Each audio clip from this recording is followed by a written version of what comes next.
모두의 부동산입니다. 여러분, 제가 대한민국 최고의 재건축 무세라는 건 다들 아시죠? 맨날 재건축, 재개발, 재건축인 건 아시죠? 제가 오늘 또 그 얘기를 할 텐데 내용이 완전 달라요. 오늘은 2023년부터, 즉 지금부터 갑자기 본격적으로 재건축, 재개발의 투자 가치가 왜 좋아지는지에 대한 설명을 좀 드리려고 하는데, 결론을 미리 말씀드린다면 이제부터 재건축, 재개발의 수익률이 일반적인 주택에 비해 아주 월등해질 것이다. 이게 핵심입니다. 그야말로 월등한, 비교하기 어려운 수준의 수익률의 우위를 갖게 된다. 지금의 주택가격은 36주 연속, 즉 9개월 연속 하락 중인데요. 올해 하반기나 내년에 금리를 동결을 한다고 해도, 또 인하를 한다고 해도 집값의 급반등 같은 거는 기대하기가 어려워요. 이제 소소한 반등, 소소한 하락, 보합 이런 것들이 예상되는 시장이기 때문에 우리가 해야 될 건 좋은 종목을 고르는 것이다 라고 했죠. 좋은 투자처요. 우월한 투자처. 앞으로는 그냥 일반적인 주택을 매수해서 그걸 투자라고 부르는 시대는 다시 오기가 쉽지 않습니다. 일단 앞으로 몇 년간은 아닐 거예요. 대부분의 주택은 투자 개념으로 접근하기는 어려운 시대. 아니, 사실은 원래부터 그런 세상이었습니다. 그냥 무난한 주택을 내가 사서 그걸 투자라고 얘기한다? 원래 어려웠어요. 그건 주택이란 걸 사고 팔고 해서 아주 유의미한 투자를 하던 시기는 2017년부터 한 21년 정도까지, 이때가 특수한 시기였던 거지, 그 전에도 보통 주택으로 막대한 수익을 얻는 그런 시대는 보통 잘 없었어요. 개발도상국을 벗어난 이후에는 정말 어려운 일입니다. 하지만 올해부터 이 재건축, 재개발을 여러분이 이해를 하시고, 이해를 못하시면 아무 소용이 없어요. 이해를 하시고 투자를 하신다면 분명히 앞으로의 시장에서도 유의미한 수익률을 기대할 수 있다는 거예요. 왜 갑자기 올해부터, 왜 이전까지보다 훨씬 더 올해부터 재건축, 재개발의 수익률이 월등해진다고 하는 것인지 오늘 모두의 부동산과 함께 알아보겠습니다.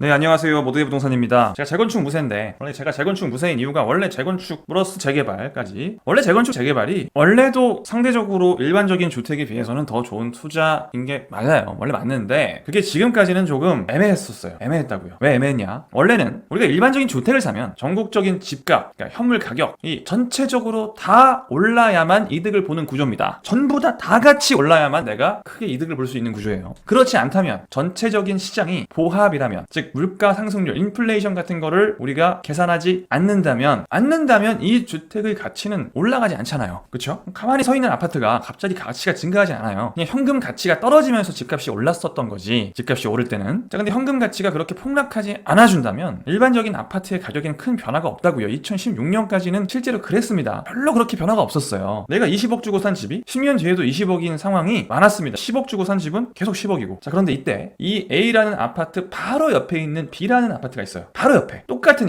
입지는 동일해요. 근데 얘는 10억이에요. 똑같은 입지인데도. 왜? 얘는 구축이거든요. 얘는 신축이고 한 30년 정도가 된 구축이에요. 당연히 싸죠. 훨씬 싸죠. 그런데 이 친구가 뭐 사업성, 그런 조합원들의 동의 같은 것들이 잘 나와서 이런 것들을 잘 확인한 어떤 사람이 얘를 산 거예요. 이걸 사지 않고 얘를 그냥 두 개 산 거죠. 이거 하나를 돈으로 이거 두 개 사서 둘 다 똑같이 10년이 지났어요. 10년 후가 되어서 이 B라는 아파트는 재건축이 완성됐습니다. 그래서 25억 원이 됐어요. 이 A 아파트가 그대로 20억인 가운데 B 아파트는 25억이 됐어요. 같은 평수. 애초에 B 아파트를 매수한 사람은 이 옆에 있는 A 아파트를 보고 매수를 한 거예요. 아, 얘를 재건축하면 이렇게 될 텐데 얘가 20억이네, 얘는 10억이네. 10억짜리를 사서 가만히 기다리면 얘랑 똑같은 아파트가 돼. 심지어 더 비싸죠, 완공되면. 왜? 얘는 10년이 지나면서 이제 10년차 아파트가 된 거고요. 이 B라는 아파트는 이제 신축이 된 거죠. 1년차 신축. 1년차 신축이 비싸요? 10년차 아파트가 비싸요? 1년차 신축이 비싸죠. 그래서 이 친구가 그대로 20억이라고 하더라도 B라는 아파트는 25억이 될 수 있었던 거예요. 근데 지금 이걸 매수하신 분은 이게 두 개 있죠, 지금. 그럼 이분의 자산의 총 합은 얼마예요? 두 개니까 50억이 되는 거예요. A를 매수하신 분은 그대로 20억인데 B를 매수하신 분은 똑같은 20억을 투자해서 50억이 된 거죠. 전체적인 집값이 딱히 오르지 않았을 때, 10년간 보합이라고 가정을 했을 때 A는 포합, 그대로 보합이죠. 보합 시장이니까 보합인 거죠. B는 보합 시장이지만 약 20억을 가지고 50억을 만들어냈다는 거예요. 보합의 시장에서도. 이게 원래 재건축의 핵심이었는데 사실 실제 수익률은 그렇지 못했죠, 지금까지. 왜? 여러 가지 방해 요소가 있었거든요. 일단 이게 10년이 아니었어요. 이게 우리가 10년 만에 재건축한다라고는 하지만 실제로는 이게 10년 만에 안 되더라. 실제로는 20년씩 걸리더라. 나는 10년 만에 될 줄 알고 했는데 그게 아니라 20년 이상이 걸리더라. 특히 서울 같은 같은 곳은 20년을 훌쩍훌쩍 넘기더라. 이게 가장 심각한 문제였고요. 두 번째, 이걸 내가 두 채 받아내서 50억을 만든 건 맞는데 이거 받을 때 내가 조합원으로서 신축 아파트를 받을 때 조합원 분담금을 한 채당 3억씩 내더라. 아니면 4억씩 내더라. 4억씩 두 채를 내가 분담금을 내더니 8억의 분담금을 내더라. 생돈 8억이 그냥 나가더라. 그리고 이 집값 뛰었다고 재초환이라는 걸 또 떼어가더라. 그걸 뭐 한 채당 3억씩 떼서 6억을 떼가더라. 아니 50억을 얻긴 얻었는데 그것도 20년 넘게 걸려서 8억 6억 떼가고 8억 떼가고 14억 떼가니까 남는 게 36억밖에 없더라. 20년 걸려서 내가 20억 투자해가지고 20년 걸려서 36억이더라. 아까 모부 너는 10년 만에 20억을 50억 만든다고 했는데 그게 아니라 20년 걸려서 20억을 36억으로밖에 못 만드는 그런 과정이더라. 이거 뭐하러 하냐. 그냥 이거나 물론 그래도 얘보다는 낫지만 아무것도 안 되는 아파트를 가만히 가지고 있는 것보다야 낫겠지만 내가 왜 이런 썩은 집에 살면서 그렇게 큰 차이도 아닌 것 같은데 지금 보니까 이걸 왜 해야 되냐고 라고 생각할 수가 있었는데 올해부터는 제가 그랬죠. 올해부터 본격적인 재건축 재개발의 시대가 온다고 하는 이유는 뭐냐. 그런 모든 것들 20년 걸립니다. 재초한 3억 내세요. 분담금 4억 내세요. 이런 미친 듯한 분담금, 미친 듯한 재초한, 미친 듯한 시간이 모두 다 이제 해결이 된다는 거예요. 다 사라집니다. 제가 아까 얘기했던 10년 만에 50억 만들고 진짜 끝나는, 특히 어떤 곳들은 7년, 8년 만에도 20억을 50억 이상으로 보합인 시장에서요. 상승인 시장이 아니에요. 집값이 상승하면 더 올라가는 거고 보합인 시장에서도 옆에 있는 아파트는 20억짜리가 계속 평생 20억인 그 상황에서도 20억을 50억으로 만들고 빠져나갈 수 있는 그런 투자를 이제 할 수 있다는 겁니다. 올해부터 어떻게 그게 가능한 건지 지금부터 하나씩 풀어 설명을 해드릴게요. 자, 먼저 어떻게 20년이 아니라 정말 10년 또는 7년, 8년 만에 재건축을 해낼 수 있느냐, 이거부터 말씀을 드리겠습니다. 2023년부터 재건축 재개발의 수익률이 일반적인 주택에 비교해 월등한 우위를 갖게 되는 첫 번째 이유, 첫 번째는 속도가 비약적으로 빨라진다는 거. 속도가 25년 걸리던 게 이제 정말 10년 이내로 끝낼 수 있는 곳들이 정말 많아질 것이다. 왜 그러냐? 재건축 재개발이 오래 걸리는 이유를 한번 볼게요. 왜 오래 걸리냐? 과정이 많습니다. 과정이. 이 과정 하나하나를 하는데 1년, 1년, 2년, 3년, 4년 하다 보면은 이게 20년 이상 걸리는 거예요. 자, 근데 여러분 이 중에서 가장 오래 걸리는, 가장 많은 시간을 잡아먹는 단계가 어딜까요? 가장 오래 걸리는 건 여기까지입니다, 보통. 자, 첫 번째, 일단 시작이 어려워요. 시작. 재건축 사업을 시작하는 것 자체가 정말 오래 걸립니다. 우리가 재건축을 30년, 아파트를 지은 지 30년이 되면 재건축 연한이 되었다고 해서 재건축을 시작할 수 있다고 생각을 하지만 도시정비 기본계획을 수립, 즉 재건축을 시작하기엔 어림도 없습니다. 30년이면 어림도 없어요. 서울 같은 경우에는 한 40년은 넘어야 도시정비 기본계획 수립 자체를 세울 수가 있는 거예요. 그러니까 내가 30년이 됐어. 재건축 할 수 있나 하고 기다렸어요. 10년 지나니까 이제 시작을 해볼까? 라고 시에서 기본계획에 넣어주는 겁니다. 10년 만에 끝나는 게 아니라 10년 지나니까 이제 시작해볼까? 이런 걸 많이 봤단 말이죠, 우리가. 이 기다림이 가장 길고요. 그 다음에 기본계획 수립을 했어요. 예를 들어서 2023년에 드디어 우리가 기본계획 수립을 했어요. 이제 재건축 시작하는 거야. 이 과정 쭉 가는 거야. 빨리 끝내버리자 라고 했더니, 자, 당신 아파트의 안전진단 일정은요 2028년입니다 라고 통보가 오는 거예요. 아니, 내가 지금 10년 기다려서 기본계획 수립을 이뤄냈는데 또 5년을 대기하래. 5년 또 대기해서 안전진단 받고 뭐 이거 또 탈락하면 다시 하는 거고, 그죠? 그럼 안전진단 받다가 20년 채우는 거예요. 이러니까 이게 뭐가 진행이 아무것도 안 되고 있다는 느낌이 자꾸 드는 거죠. 그래서 20년, 25년이 걸리는 거예요. 이 뒤에 절차는 그렇게 오래 걸리진 않아요. 이거는 내부적으로 화합이 잘 되느냐, 소송 같은 걸 안 거느냐에 달려있는 문제고, 이런 것들은 동의율이 잘 나오면 그냥 빠르게 지나가는 거고요. 제일 문제가 이 두 개거든요. 이게 오래 걸려요. 대기를 오래 해야 돼요. 줄을 오래 서 있어야 되는 거예요. 그래서 제가 재건축에 대한 얘기를 할 때도 이런 안전진단을 조금 빨리 할 수 있는 특정 단지들이 있으니까 그런 것들을 빨리빨리, 기본계획도 빨리빨리 세우고 안전진단도 빨리빨리 할 수 있는 어떤 특별한 단지들을 매수하라라고 제가 가끔씩 조언을 했었는데, 자, 이제 앞으로는요 이 10년 15년씩 걸리던 이 과정을 아주 빨리 할 수 있게 됩니다. 자, 일단 기본계획 수립 같은 경우에는 빠르게 할 수 있는 도시들이 생겨요. 이거를 10년씩 질질 끌 게 아니라 그냥 1년, 2년 만에 바로 해버릴 수 있는 지역들이 생깁니다. 대표적으로 분당, 일산, 한봉 같은 지역들이 대표적이에요. 이 지역들은 내년에 1기 신도시 마스터 플랜만 나오면 바로 재건축을 시작할 수 있어요. 여러분, 이 지역들의 최초 준공된 아파트들이 보통 92년 준공이 많은데요. 분당은 더 빠른 것도 있지만 92년에 준공된 아파트가 2024년에 기본계획 수립을 한다는 건 32년 만에 수립을 하는 거잖아요. 매우 빠른 거예요, 여러분. 근데 실제로 이렇게 될 가능성이 지금 매우 큽니다. 이 세 곳은. 중동, 평청도 마찬가지예요. 처음에 재건축을 시작할 수 있는 단지의 개수에 좀 차이가 나긴 할 텐데, 대표적으로 1기 신도시는 1단계 도시정비 기본계획 수립을 굉장히 빠르게 진행할 수 있는 곳입니다. 꼭 1기 신도시가 아니어도요, 여러분 잘 보시면 도시별로 선배, 재건축 선배가 없는 지역들이 있어요. 재건축 선배가 없는 지역들이 앞으로 많아져요. 원래는 재건축을 하지 않다가 갑자기 재건축을 막 하게 되는 지역들이 있거든요. 그런 곳들은 선배가 없죠. 원래 안 했으니까. 그런 곳들은 정비계 가장 오래 걸리는 걸리는 과정인, 가장 크리티컬한, 가장 시간을 많이 잡아먹는 과정인 기본계획 수립을 그냥 바로 할 수 있는 거예요. 그런 것들을 여러분들이 고르시기만 하시면 됩니다. 자, 그다음 두 번째, 안전진단. 이게 또 이제 한 5년, 잘하면 막 8년씩 걸리는데, 앞으로 안전진단은 지역을 불문하고 굉장히 빨라질 거예요. 여기에 대해서는 여러분들도 들은 게 많이 있으시죠. 일단 안전진단 합리화 방안이라는 게 발표가 돼서 어떻게 안전진단을 통과하는 게 매우 쉬워졌다라는 얘기는 아마 여러분들이 들으셨을 거예요. 제가 그래서 얘기하죠. 조립식 아파트 이런 거 이제 의미 없다고요.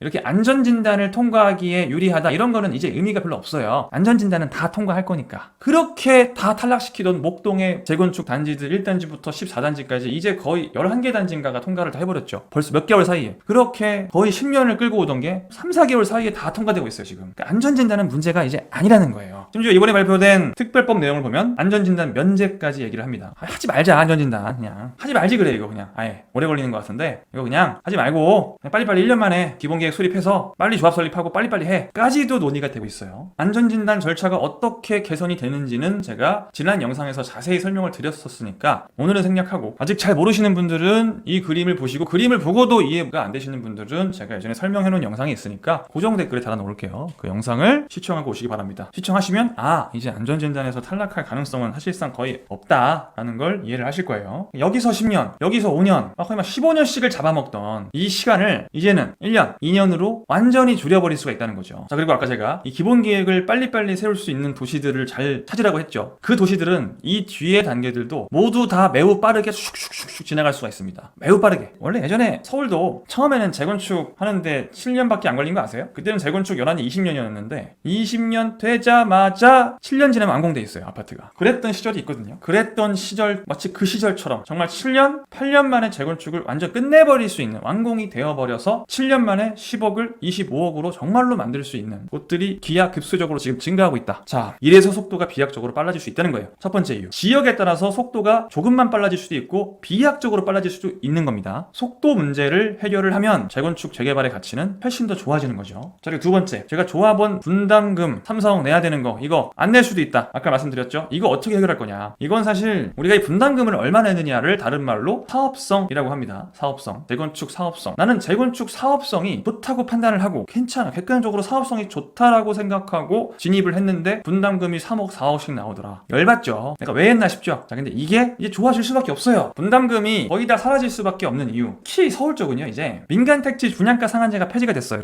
여러분 서울에서 내가 재건축 단지를 가지고 있는데 민간택지 분양가 상한제가 폐지가 됐다면 여러분 갑자기 한 3억 정도 이득을 보신 거예요. 대략 작으면 한 1억 5천에서 한 5억 정도 이득을 보신 겁니다. 서울 외곽 쪽은 한 1억 5천에서 2억, 강남 쪽은 4억 5억 정도의 이득을 갑자기 보신 거예요. 여러분 나중에 분양하실 때 분담금이 이만큼이 줄어요. 내가 5억 낼게, 사라져요, 분담금이. 원래 민간택지 분양가 상한제는 맨날 폐지됐다가 생겼다가 하는데, 원래 이 민간택지 분양가 상한제라는 게 그렇게 합리적인 제도는 아닙니다. 공공택지 분양가 상한제가 있고요. 여러분, 민간택지 분양가 상한제가 다른 거예요, 서로. 공공택지 분양가 상한제는 합리적인 제도라고 볼 수 있죠. 나중에 3기 신도시에서 아파트를 분양할 때는 그건 공공택지이기 때문에 분양가 상한제를 다 적용을 받는 거예요. 분상제 하는 겁니다, 3기 신도시는. 근데 민간택지, 3기 신도시 분양할 때는 정부가 가지고 있는, 나라가 가지고 있는 땅에다가 분양을 하기 때문에 분양가 상한제를 적용한다고 해도, 민간택지는 잘 생각을 또 해보면 개인의 땅이에요. 개인의 땅. 개인이 돈 주고 산 땅이에요. 개인이 소유한 땅에다가 이 땅이 있어요. 내 땅에 내 땅. 여러분이 땅을 가지고 있다고 생각해보세요. 내 땅에 내가 건물을 지었어요. 근데 이게 조금 마음에 안 들어가지고 부수고 다시 이렇게 지으려고 해요, 높게. 그래서 높게 건물을 지어가지고 일부는 내가 쓰고 나머지는 팔려고 해요. 부동산에 내놨는데 갑자기 나라에서 너 그거 너가 지금 내놓은 가격에 반값에 내놔야 돼. 안 그러면 너 팔 수가 없거든. 그거를 우리가 못 팔게 막을 거야. 너 팔고 싶으면 그 시장가의 반 정도, 반 이하로 해서 내놓도록 해, 이거거든요. 미치고 팔짝들 노릇이죠. 나는 심지어 이 건물을 지을 때 내가 이렇게 갑부가 아니다 보니까 은행에서 돈을 좀 빌려가지고 은행한테 뭐라고 했냐면은, 내가 요만큼만 쓸 거고 이 위에는 내가 팔아서 다른 사람한테 팔아가지고 요거 팔아가지고 은행 빚을 갚겠습니다 라고 약속을 해놨어요. 어떻게 뭐 갚고 하면 나한테 조금 남아요. 한 1년 남아. 근데 이거를 팔려고 했는데 반값을 받아야 돼요, 갑자기. 내 땅에 내가 건물 지었는데 이거 큰일 났네. 내가 생각했던 가격이 한 10억인데 5억밖에 못 받는 거예요. 이거 미쳐버리는 거죠. 내가 괜히 이거를 부수고 건물을 지었구나 라는 생각이 들 수 있겠죠. 그게 사실 민간택지 분양가 상한제였어요. 이 아파트도 조합원들이 가져가는 부분이 있고 외부에다 갖다 파는 걸 분양한다라고 하는데, 분양, 여러분 청약하실 때 나오는 그 물량, 그 분양 물량을 내가, 우리 앞에 아파트가 10억이길래 내가 이거를 한 채에, 아파트 한 채에 한 8억 정도에 팔려고 했더니 나라에서 4억에 해 4억에. 이게 분양가 상한제거든요. 아니 나는 돈이 없는데 이걸 내가 4억에 팔아버리면 원래 내가 8억 받으려고 했잖아요. 우리 계획은 내가 8억을 받았으면 우리가 8억을 받았으면 이 땅의 주인으로서 이 아파트를 팔아서 8억을 받았으면 우리는 돈을 부담할 필요가 없어요. 우리는 그냥 구축해서 신축이 되는 거예요. 여러분 땡전 한 푼 안 내고 구축해서 신축이 되면 얼마나 이득입니까? 근데 이걸 8억에 분양을 못하고 4억에 분양을 하는 바람에 남은 4억 이 4억을 누가 내야 될 거 아니에요. 이거를 이 건설사에 줘야 될 거 아니에요. 이거를 8억 줄 줄 알았는데 4억밖에 못 주잖아요. 지금 건설사에다가 이 4억 누가 줘야 돼요? 내가 줘야죠. 우리가 내가 구축해서 신축 받는 건 맞지만 4억을 갖다 줘야 되네? 글쎄 이건 좀 너무 많은데? 1억도 아니고 4억? 나는 한 1억이나 뭐 아예 안 내거나 그럴 줄 알았는데 3, 4억을 내야 돼가 되는 게 민간택지 분양가 상한제거든요. 그러니까 민간택지 분양가 상한제가 존재하면 재건축, 재개발 모두 수익률이 좋은 줄 알았다 갑자기 망하는 거죠. 이게 수익률이 안 좋아지죠. 그쵸? 이해되시죠? 근데 그게 폐지가 되는 거예요. 어딜 빼고 용산, 서초, 강남, 송파구를 빼고는 다 폐지가 됐어요. 대한민국에서 이제는 원래는 전부 다 분양가 상한제였습니다. 전부 다 서울, 경기도까지 다 거의 다 인천까지 거의 다 분양가 상한제 적용을 하다가 올해 다 폐지가 됐어요. 올해 다 폐지가 돼요. 그래서 제가 한 2억에서 5억 정도를 그냥 이득을 본 셈이다. 재건축 지금 하시는 분들은 재개발 하시는 분들은 2억에서 5억 정도를 수익을 본인이 본 셈인데 본인들도 그거를 모르는 경우가 은근히 많더라고요. 자, 이건 사업성이 좋아지는 거죠. 무조건 사업성이 좋아지는 거예요. 그리고 요즘 논의되고 있는 종사냥 1종에서 2종, 3종에서 준주거로 종사냥을 시켜주겠다. 1기 신도시 특별법에도 나와 있는데 1기 신도시뿐만이 아니라 예를 들어 여의도 시범 아파트 같은 곳들이 지금 65층으로 재건축이 된다고 하죠. 종사냥을 해요. 3종에서 준주거로 종사냥을 합니다. 그러니까 이게 1기 신도시에만 한정되는 내용이 아니에요. 이게 어떤 지역은 준주거 지역의 용적률 한도가 400이고 어떤 지역은 500이기 때문에 그래서 용적률 500%까지 갈 수 있다는 얘기가 나오는 겁니다. 이거는 굉장히 선택받은 어떤 아파트들의 하나겠죠. 여의도도 시범단지 말고는 이런 식으로 종사냥을 해주는 곳들이 그렇게 많지는 않을 거예요. 전반적으로 서울 같은 경우에는 지금 지자체의 태도가 180도 바뀌어서 사업성을 증가시켜 주려고 하고요. 최대한 종사냥도 해주고 층수도 올려주고 해서 사업성을 어떻게든 좋게 해주려고 하고요. 속도도 아까 우리가 1번에서 얘기했던 속도 면에서도 빨리빨리 모든 심의나 사업성을 가로막는 기준도 삭제하는 추세죠. 이 지자체의 태도가 매우 중요합니다. 국가의 법도 중요하지만 지자체의 태도가 매우 중요한데 사업성 면에서나 속도 면에서나 지자체의 태도가 변화했다는 서울은 굉장히 환영할 만한 일인 거죠. 거기서 그냥 환영할 만한 일에서 끝나는 게 아니라 속도가 빨라지는 것 자체가 사실은 이걸 돈으로 환산하면 수억 원에 해당하는 이득인 거고요. 분담금이 2억에서 5억이 확 줄어버리는 것도 당연히 내가 내야 될 돈이 줄어드는 거니까 굉장한 이득이 되는 거죠. 언제부터? 지금부터요. 거기다가 아까 얘기했죠. 원래는 재초환이라는 걸 또 뜯어간다고. 우리가 아까 얘기했던 분담금은 다른 거예요. 분담금은 건설사에다 갖다 내는 거고요. 2억에서 4억씩 5억씩 갖다 내는 거고 재초환은 또 한 2, 3억을 또 떼가는 거예요.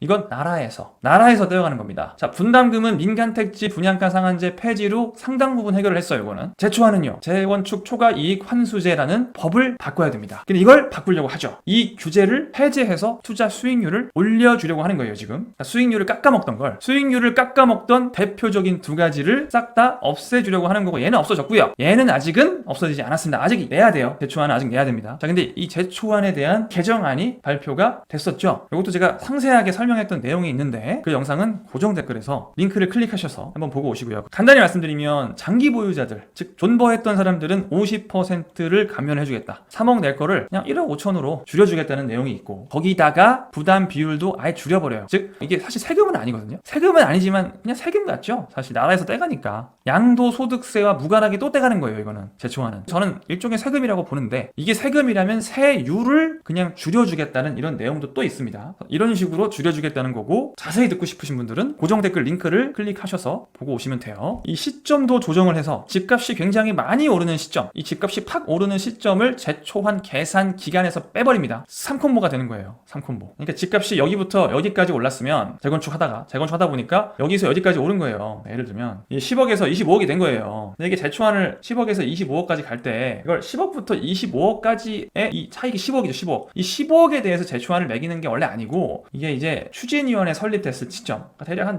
15억이나 이 정도가 됐을 시점부터 계산해서 때리는 거였는데 이거를 더 늦춰가지고 조합 설립 시점으로 늦춰가지고 한 20억 되면 그때부터 요걸 계산해서 때리겠다. 자, 그러니까 일단 세금을 부과하는 대상 자체가 줄죠. 대상 자체가 차익 10억이 아니라 차익 5억으로 예를 들면 일단 줄여주는 거예요. 첫 번째는 대상이 줄어드는 거고 애초에 세금을 내야 될 대상이 줄어드는 거고 그 다음에 여기다가 곱하는 세율 자체가 또 줄어들고요. 여기서 오래 가지고 있으면 또 50%를 또 감면을 또 해주고요. 그러니까 거의 안 낸다는 얘기죠. 그 계획을 정부가 가지고 있고 발표를 했다는 거예요. 이런 모든 족쇄들이 앞으로 풀린다. 안전진단 강화를 없애주면서 재건축 시간을 줄여주고요. 여기서 수억 원의 이득이 이미 나는 겁니다. 분양가 상한제를 폐지하면서 내가 내야 될 돈을 2억에서 4억을 없애버리고요. 그냥 제초안을 개정하면서 내가 3억 낼 거를 1억이나 아예 안 낼 수 있게끔 바꿔주려고 하고요. 다만 차이는 뭐다? 이 위에 두 개는 확정이 된 거고 이 아래 재건축 초과이익 환수제는 확정이 안 된 겁니다. 이거는 국회에서 통과를 시켜줘야 하기 때문에 상당 부분 수정이 돼서 통과될 가능성이 있다. 어쨌든 지금보다는 이 부담액이 훨씬 줄어들 것으로 0원까지는 아니어도 1억이나 1억 5천 정도로 일단 줄어드는 것은 그렇게 어렵지 않아 보이죠. 그러면 사실은 여러분 지금부터의 재건축은 이전까지의 재건축에 비해서 일반적인 서울의 재건축이다 5, 6억 이상은 이득을 더 보는 거라고요. 지금부터의 재건축은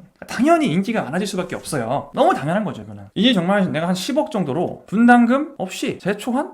그런 거 3, 4억 나오는 거 없어. 분담금 5, 6억 예상했는데 아니야 이제 1억만 내면 돼. 속도도 빠르게 그렇게 여러분이 대한민국 최고 최상급지 한강변 아파트들에도 입성을 할 수 있다고. 그 한강변 아파트를 돈 주고 살려고 해봐요. 30억 40억이잖아요 그렇게 하지 말고 10몇 억만 있어도 한강변 아파트를 갈 수 있고 경기도에 10억짜리 아파트 사기가 어렵다? 여러분 3, 4억만 가지고 이걸 만드시라고요. 빠르게 추가 분담금 없이요. 추가 분담금 3, 4억 내고 20년 걸려서 하는 게 아니라 추가 분담금 거의 한 1억 이하 기간은 10년 이내로 아니 7년으로 이걸 하시면 된다는 얘기예요. 이제 재건축 20년 걸린다 25년 걸린다 이런 생각할 필요가 없다고요. 물론 앞으로도 이 시간은 25년 걸리는 곳들이 있어요. 여러분이 10년 내 7년 내에 끝낼 수 있는 곳들을 잘 찾으시면 돼요. 제가 일단 1기 신도시는 해당이 된다고 말씀을 드렸죠. 지금 정부에서 추진하는 모든 정책의 수혜를 다 받는 곳이 일단 대표적으로 1기 신도시고 요즘 어디를 다 밀어줘요? 정부에서 목동 재건축을 다 지금 다 탈락하던 안전진단을 갑자기 6개 단지를 안전진단 통과시켜준 데 이어서 또 얼마 전에 5개 단지를 더 통과시켜줬죠. 4개였나? 5개였나? 거의 11개 단지가 통과가 됐고 한 3개 남았어요. 갑자기 몇 달 사이에 이렇게 지자체와 정부에서 더 신경 써서 법을 만들고 밀어주는 곳들이 많이 있으니까 이런 곳들은 속도도 빠르고 사업성은 전국 모든 재건축이 다 좋아지는 거고요. 여러분 특히 주목하실 곳이 종상향 빌라. 특히 3종에서 준주거는 굉장히 어려운데 이건 굉장히 어렵고요. 여의도 시범단지 이런 곳들이 있지만 예측이 어려워요. 예측이 어디가 이렇게 바뀔지. 근데 1종에서 2종은 지금 벌써 많이 바꿔주고 있습니다. 여러분 1종에서 2종으로 바뀐다는 게 어떤 의미를 가지는지 아세요? 이거 엄청난 의미를 가지는 거예요. 성남시가 스타트를 끊었습니다. 1종에서 2종으로 분당구 내에 존재하는 모든 1종 주거지역은 2종으로 사냥한다. 4층짜리 건물이 20층이 될 수 있는 겁니다. 엄청난 거죠. 이런 것들을 또 잘 보시라. 자, 여러분 올해부터 정말로